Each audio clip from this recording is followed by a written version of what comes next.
up, guys, and welcome to Our Kids Edition. It's your girl, Lauren Olivia, and I'm here with Miss Faith Evans. So how are you doing today? You just pet me up, girl. I'm doing even better. How are you? I'm doing pretty good. I saw your amazing performance, and wow, it was amazing, first of all. Thank you. So my question to you is, you perform in front of all of these people. How do you have such an impact with people with your music? You know what? As I was saying on stage, it's certainly a blessing. I'm not even doing shows often, and I can't tell you the last time I performed in Houston. So to see people out there that saw all these other artists and they still waited even though the show was running behind, and they were excited to see me and they knew the songs, you know. I ain't had a record out in some years, you know. So it's just, I see it as just a blessing, you know. It feels great, you know, to go back to your question, but it's certainly a blessing. Well, that's awesome. And one thing that I know that makes like anything in the industry is connections. So how has connections helped you move up levels and levels, like as an artist? You know, I don't know if, I think in this day and age, in this generation, and even in this climate within the music industry and the music business, that means probably so much different than, it means a lot more now in terms of connections, that things are based off of that type of stuff, or how many followers, or this and that, which doesn't always equal dollars or really support for that matter.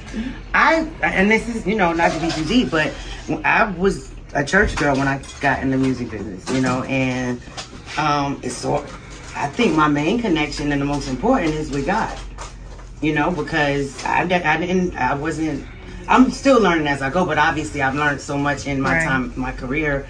But in the beginning, you know, I was still just trying to figure it out. I didn't have a real footing and know what I was doing. I see some big bloopers I made, and whether it be an outfit or a hairstyle or a, you know, whatever it might be. But at the same time, I know that because my connection it's mainly about me and God. And if I keep that in mind and try and act and move with that according to that, then he's going to make sure I have the other right connections.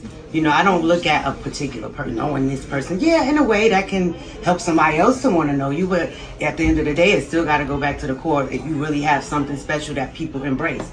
Back to your first question, like how it feels after all this time. You know what I'm saying? Mm-hmm. That's nothing but God. Yes, I always feel like it's good to have a good connection with God and like pray every day, because I always feel to pray. And then another question I have is, Mother's Day is coming up, so what are you looking forward to do this Mother's Day? Actually, I have a show tomorrow in New Jersey, which is where I grew up, which is where my mom and my grandmother and a lot of my family is. So I'm going to stay, for a day, for Mother's Day, and do dinner with my mom and my family. Oh, that's sweet, little family tradition. And then my final question, since this is a kids talk show, what was your favorite candy as a kid? Oh my God. It was probably too many, because I had all these like silver fillings for years. And that is obviously a testament to all the candy I used to eat. I used to like stuff like when Now Laters was soft, Swedish Fish. That was weird. I still like toffee fish. I'm not a big candy eater. Does that still exist?